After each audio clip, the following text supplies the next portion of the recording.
সকালবেলা আমি দক্ষিণেশ্বরের উদ্দেশ্যে রেডি হয়েছিলাম। দক্ষিণেশ্বর যাব আজকে। আমি যাব পুজো দিতে, আর মামা মামি আর এই আঙ্কেলটা যেতে হলো তর্পণ করতে। আর সকালবেলা ছিল বলে কিন্তু আমি বেশি কিছু সাজিনি, জাস্ট আমি কুর্তি পরেই বেরিয়ে গেছিলাম। এই যে দেখো মামি আর হলো কিনা যে কাকু। আর সকালবেলার সুন্দর পরিবেশ দেখতে দেখতে কিন্তু আমরা চলে গেছিলাম দক্ষিণেশ্বরে। আর সত্যি কথা বলতে আজকে দক্ষিণেশ্বরে এত ভিড় ছিল, মানে আমি প্রথমবার হয়তো দেখলাম দক্ষিণেশ্বরে এত ভিড়, মানে এতটা লাইন, মানে হলো কিনা মায়ের মন্দির থেকে শুরু করে একদম মেন রোড যে আছে, মানে মন্দিরে প্রবেশের যে পথ, পুরো বাইরে অবধি লাইন চলে গেছে।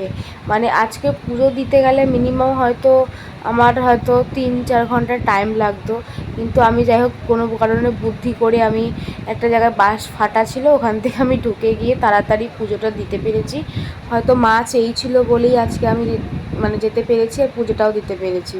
দেখো দক্ষিণেশ্বর এসেছি, এখানে কিন্তু শুধু এই ভিড় না, ভিতরে অনেক ভিড় ছিল, শুধুমাত্র ফোনটা নিজেতে দেয়নি বলে আমরা দেখাতে পারিনি। আর দেখো আমি পুজো দিয়ে এসেছি, দেখছি যে ইনি ঘুমাচ্ছে গাড়িতে। তো তারপরে আমরা চলে গেছিলাম খেতে।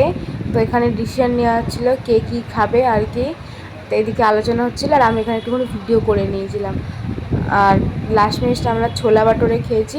ছোলা বাটোরে খেয়ে আমরা বাড়িতে চলে এসেছি। তো যাই হোক, ভিডিওটা ভালো লাগলে অবশ্যই কিন্তু লাইক করো।